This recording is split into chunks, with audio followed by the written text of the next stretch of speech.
Let me guess. Most of you who don't like Solo Leveling were recommended either by Crunchyroll, Popular Ranking, or friends. And when you finish it, you end up not liking it and think it's a show, right? As a Solo Leveling fan who went through the manhwas and novels years ago, let me tell you this. You're not wrong. It is bad for many of you coming to watch the show with a brain and was hoping for a beautiful, logical story unfold. I feel bad there wasn't a warning on the recommendation page that says no brain only. Because to its core, it is what I said. I wouldn't recommend this to anyone unless they're a veteran like me. And in that case, this show is enjoyed differently. Trust me, I enjoy the show and it's not what you think I enjoy yet. Solo Leveling is a power fantasy genre at its extreme and comes to the very top because it hits its reader just right. We all enjoy the feeling of being special when living in a messy world full of so many frustrating things. Solo Leveling provides a sweet spot of that instant gratification. Every other manhwa has a similar taste to it, and every new manga or manhwa takes a core inspiration from Solo Leveling, so much so it became such an iconic icon for the genre. Let me show you some examples. Scrolling through this action, see all that? Necromancer. This one is about cool student who turns into a necromancer in a world similar to a game. He gets the only hidden profession, allowing him to infinitely summon skeletons, all about being cool, beat monsters, and power up. Supreme Zerg Long the Catastrophe.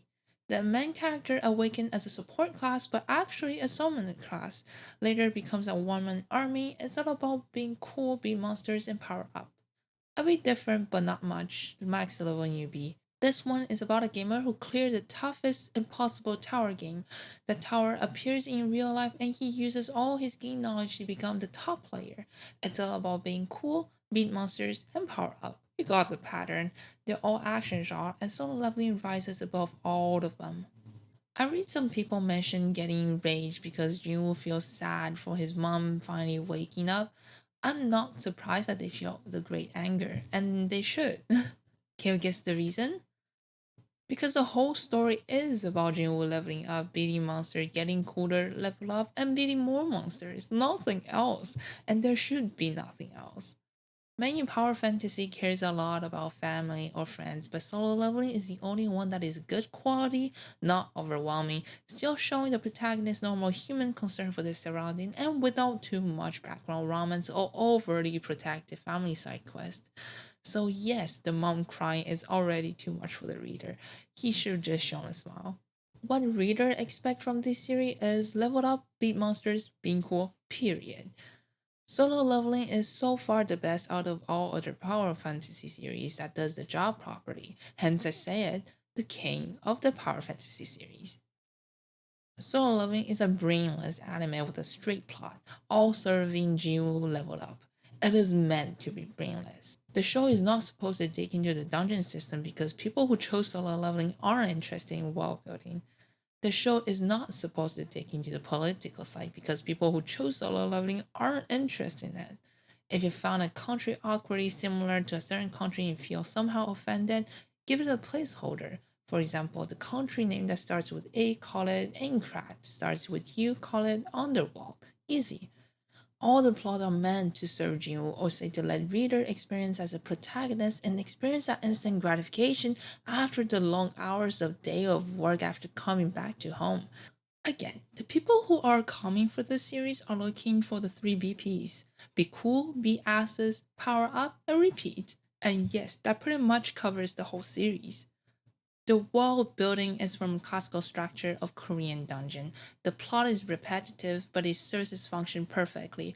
There's no digging into character development because there's no need for that, since it was meant to serve the reader. The overpower problem like Satoru in Jujutsu Kaisen, there's no need to care of it. Since it's meant to serve the reader, the stronger the protagonist, the better. Because when self-inserting, we know there's no doubt that the protagonist is going to look cool and defeat every single monster that comes across his way. Speaking of the plot was maybe overly exaggerated. There is a plot, but not much. The only plot that got involved was the system interface and the story behind it. I would say this is the only real plot that the whole story really got, and the anime progression is far from it yet. And I have a reason to believe it was added because the author got tired of the same loop and decided to give some logic and spices why the system interface exists. Just like this series where the system interface makes sense.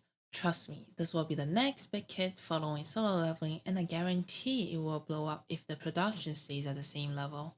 Now, we understand why it's bad. Let me talk about why people say it's good and why it's so hyped. Here's the answer. All because of its insane quality production team, and that pretty much locked in the series is going to be hyped. This is the dream action production team every action series wish it had.